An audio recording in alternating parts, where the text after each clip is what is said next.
Hello, everyone. It's Mr. Huffman, and today we're going to be talking about the French and Indian War. And it's kind of a war that's oftentimes glossed over and not really remembered in American history because it, came before the Revolution by nearly 20 years. But I would argue it's incredibly important because it really sets up so many of the grievances and reasons why the colonists wanted to break away from England and from the shackles they saw of Europe really come from and stem from this war. Not only that, some of our greatest heroes of the revolution are going to get their start of their military career in this war as well. So, French and Indian War, I would say, for a variety of reasons, incredibly important. But as is the case with a lot of this stuff, it all begins in Europe, in Britain versus France. So, Britain and France, I mentioned this in class. Um, Really, their favorite hobby, frankly, is going to war with one another. They love to fight one another. They've been doing it for hundreds of years by this point. And so they were the two biggest power players in Europe at the time. Spain was fading a little bit. It's still one of among the top tier countries, but it's really France and England. They're the two biggest and most powerful countries of Europe in the kind of late 16 and through the 1700s. Okay, so they're fighting for resources and fighting for territory in Europe, but naturally, both of them have territories and resources in the New World, in the Americas. So all that stuff that's happening in Europe is going to come over and spread naturally over to the Americas. The region in particular in the 1740s that is really going to kind of start this whole thing is this area right here known as the Ohio River Valley. And as you can imagine, kind of in the close to where modern day Ohio is and kind of the Great Lakes region, that whole region was incredibly rich with resources, fur, land, all sorts of great stuff that both sides want, timber, another thing. And for the most part, it's France that controls most of that territory there, right? Because you might remember me talking about France. The fur trade was kind of really their biggest commodity in the New World. So they're really running the show in a lot of this area. But England is slowly kind of trying to push its way further west and is naturally going to start to clash or rub up against the French territories there. Okay. And that's kind of a problematic thing for England because French had built a series of forts all around kind of almost the border regions there to block British interests and British claims. So they kind of had built these forts up over the years and it basically said, hey, Britain, if you pass by or kind of come up to these forts, know that this is kind of your stopping line because if you go any further past that, then there's going to maybe be a war between us. Okay, so again, France and Britain, they've been competing for so long, but it's in particular going to be this Ohio River Valley in the New World that's going to really set off this whole chain of events. Okay, so in the spring of 1754, a fort is being built by the British in Western Pennsylvania. And this part of Western Pennsylvania is really getting closer and closer to French territory. And they realize that, hey, if we kind of build a fort here, that's going to maybe be the cause of a war. Okay. And the French understand that. And so to retaliate for them building that fort, they actually capture that fort and repurpose it, finish building it, and kind of call it or name it Fort Duquesne. Okay. The Virginia governor sends a very young officer, a guy in his early 20s. You might know this name, George Washington, a young officer, kind of military officer, to lead a militia to take back Fort Duquesne, which was, again, being built by the British, but was taken away and finished by the French. And this really starts Washington's unfortunate tradition of retreat. Okay, so as I said kind of in class last week, if you were there, that for all of Washington's brilliance and for a lot of his hard work and perseverance, he wasn't the best kind of strategician on the battlefield. Okay, so he actually tries to march on this, but is going to be forced to retreat. And he's going to kind of build a stockade, which is almost, think of it like a mini fort that gets the name Fort Necessity. So, though he later surrenders, that 22-year-old George Washington quickly becomes kind of a hero and kind of this person that all these colonists are pointing to say, oh, look, this young guy by the name of George Washington is fighting for and sticking up for us British colonists. Okay, so again, He's forced to retreat and surrender, but at 22 years old, he's already starting to make a name for himself as a hero who's sticking up for the colonists and sticking up for their territories. Okay. And so the British realize, this is going to become kind of a more serious conflict. And they urge the colonists, hey, you're going to start having to kind of prepare to fight the war yourself. We're going to try to maybe send some men over, and we'll try to send you some money. But for the most part, you know what, colonists, it's your territory. You're going to be the ones to have to defend it. And George Washington himself was kind of part of that tradition in the sense that he was a colonist. He wasn't born in Britain. He had always kind of been in these colonies. And so he and many others are going to step up and say, okay, Britain, if you're not going to defend us yourself, we're going to have to do the defending. So, as I said, early on, Washington kind of making his name as the hero, even if he's kind of being defeated and surrendering early on. Okay. So the colonists are going to try to band together, and they kind of approach the Iroquois Confederacy, which is kind of located mostly in the New York colony region, to try to ally with them to say, hey, if you join our side, maybe we can cut you a deal. We'll give you some land. And they realized they had to do this because France, on the other side of this, is also cutting deals with Native Americans. That's why it's called the French and Indian War. Okay, so a lot of Native American tribes are going to team up with France. And so the English colonists, they try to go to some of these groups to get them on their side too, such as the Iroquois Confederacy. Now, the Confederacy is going to refuse to actually jump in and assist, but they at the same time say we're going to remain neutral. So they aren't, for the most part, going to come to the aid of the British, but they're also saying we're not going to come against you either. So in some ways, that's a disappointment for Britain that they don't have as many Native American allies, but at the same time, the Iroquois Confederacy are saying that we're not going to jump in against you either. So kind of a win-lose, kind of a some loss there. Okay. So the Albany Conference is going to take place. This is in June of 1754, so still relatively early on in the French and Indian War, a meeting between delegates from 7 of the 13 colonies, so that's the majority, okay? And they kind of come to a conclusion to say, hey, we need the Brits to send a single supreme commander who's going to control or kind of run and command all of the colonial troops. Okay, so that's one thing they all agree on. And also, the Albany Plan of Union is also drafted by a very famous guy. You may have heard of him before, a younger Benjamin Franklin. Okay, so Benjamin Franklin, he's leading this committee that's saying, okay, what can we do to get all of us colonists on the same page to fight the French, to fight these Native American tribes?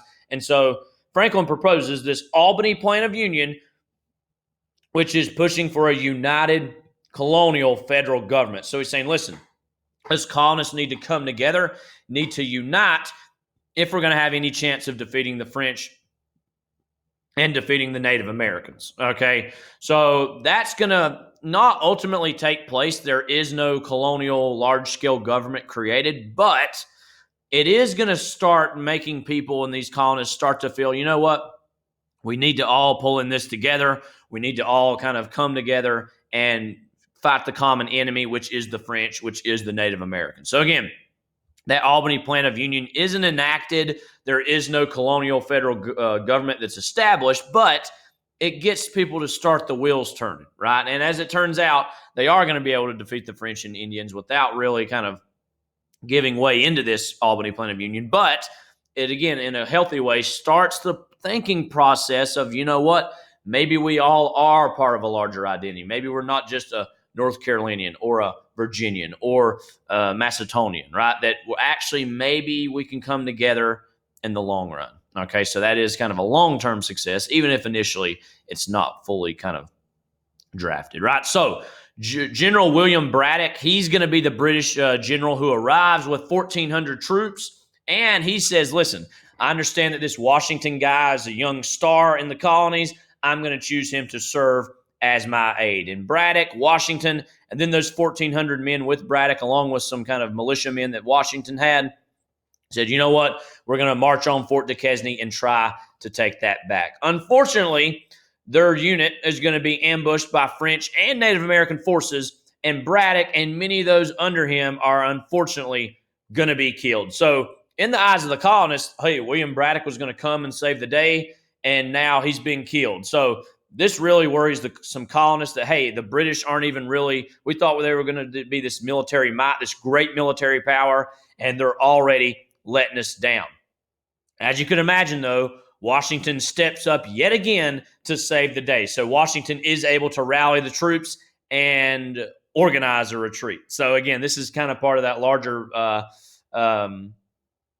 tradition of Washington, that he's not the best general, right? That he doesn't necessarily have the best know-how or the most fighting experience at this point. But again, what his real superpower is that he never gives up. He perseveres. So again, he's going to have to retreat, but he does rally the men together and inspire them to say, okay, this is a guy we can get behind. The British guy, he came, he didn't get it done. Washington, on the other hand, he is finding a way to get it done. And most of the battles in this French and Indian War are going to primarily take place in the frontier lands. And what are the frontier lands? Basically, they're far away from the cities of the East Coast that would be, okay, they're kind of out in the wilderness, out in the places that are not as immaculately mapped, right? That that they're just more of the frontier, more of the wilderness, so to speak. So in that Ohio River Valley area is mostly where this war is going to be waged with Washington and the British that were there and the colonists versus the French and their Native American allies. Now, again, the British and the colonists had some Native American allies. In the movie Last of the Mohicans, which I know my B-Day kids, we might watch in class, you'll see that. But again, the French, they had more in the way of that. Okay, so this conflict inevitably doesn't just happen in the colonies. It's going to spread over into Europe proper. So it gets so serious fighting between these British colonists and the French that all the way over in France and England, in Europe, they're going to start fighting. And that fight and that war is going to be known as the 7 Years' War. So in European and kind of world history, this whole conflict is referred to again as the 7 Years' War. But here in America, what was actually going on in the future United States, it's going to be known as the French and Indian War. Okay, so again, France and England are fighting over in Europe, and then their proxies are fighting over here in the New World, kind of on their behalves. Okay, here's just a map of what kind of where a lot of the major battles were. Okay, again, this war lasted kind of loosely in the actual colonies for about 9 years. It was kind of a different situation in Europe. Okay, and again, most of these battles you can see here in this green section are occurring in New France, right, which is the French territory. And again, in particular, this is the real region they're really wanting to fight over, okay, that Ohio River Valley, because there's so much wildlife, so much resources there, so much stuff that both sides want, okay? So again, it's mostly over this whole region over here, and mostly takes place, again, over in the wilderness area, over in New France. Most of these major cities, meanwhile, on the East Coast, like New York City, like Boston, or like even Philadelphia, okay, are kind of away from the action. Not really any fighting goes on there. Again, mostly in those frontier areas. So early on, the French and their Native American allies get an early lead, but thanks to the perseverance of Washington and thanks to more and more colonists kind of rallying together and more volunteers signing up, that's going to start to change the tide. Okay, at the same time as well, the British fleet is going to finally come. And again, the British fleet was really the kind of the best in the world at this time, and are going to effectively cut off French supplies and French reinforcements. Okay, so you might remember me saying a little bit ago, the Iroquois Confederacy were technically neutral. That the British colonists had approached them and said, "Hey, jump on the side of us." And they said, we don't think so. We're going to remain neutral. They start to see that the British fleet is arriving and the colonists are doing good fighting the French and the Native Americans. So the Iroquois are going to urge the Delaware tribe, hey, listen, and they're kind of doing this in secret. You need to back down, Delaware tribe, and just get behind the British because the French are going to lose this war. And we need to start thinking about what happens when the British are in firm control of this whole territory, because if we just kind of back the wrong horse, if we get behind the French and they lose, the British are going to be even more brutal and kind of wanting to get rid of all of us Native American tribes, not just the Delaware, but the Iroquois as well. So the Iroquois kind of think of them like this is the big brother tribe of the region, are basically patting Delaware on the back to say, hey, get in line, stop attacking the British, abandon your alliance with the French so we can, be in a better place in the future. Okay. So once they're largely the Native American allies start pulling out of their alliances with the French are going to be badly outnumbered, and their days are going to kind of be numbered. Okay. And so that same British fleet that cut off French supplies and reinforcements is then going to set sail on Quebec, which you might remember me mentioning in a past Ed puzzle. Quebec is kind of the capital city of New France. Okay. So that's going to capture Quebec. So that almost spells the end in the long term for the French. The Spanish are allied with the French, are going to try to help in 1761, but it has colonies in Cuba, the Philippines. Both of those are going to be seized by the English. And those are going to be, colonies or territories that we talk about later on in American too, even more so. But the British are going to seize Cuba, seize the Philippines. So the Spanish really shouldn't have got in this fight because they tried to help the French, but in the end, they're only going to lose territories in of themselves. Okay. So last slide here. The end, question mark. Well, the Treaty of Paris in 1763, and there's going to be multiple treaties of Paris you'll hear me talk about over the course of this class. This one in 1763, though, is going to effectively eliminate all French power in North America. Okay, so what does that mean? Well, all those territories that the French controlled in Canada and even in some of these territories, all of a sudden are going to be handed over to the British. So again, the British mostly just controlled kind of this area here down to Georgia. All of a sudden, they're picking up a massive amount of territory. All French territory east of the Mississippi. So the Mississippi River is right here. You can quite literally tell. All of a sudden, all that is British. So this is a humongous real estate pickup for the British. They have now effectively taken over that Ohio River Valley area and all this area here. Again, so this is a humongous pickup for the British, okay? The Spanish, they are going to give Britain Florida and get back Cuba and the Philippines. So they really want Cuba and the Philippines. So they say, well, let's trade Florida. We'll give you Florida, Britain, in exchange for Cuba and the Philippines. So in a separate secret treaty that was done between Spain and France, they realized, listen, Spain, we know you jumped in this and tried to back us. So you know what? We're going to give you New Orleans and some territories west of the Mississippi River that we have. So this is the end of the war, right? The British and the colonists, they succeeded. They were able to kind of outwit and outlast the French, outwit and outlast their Native American allies. So the British and the colonists, they've won. All things are great, right? All in harmony.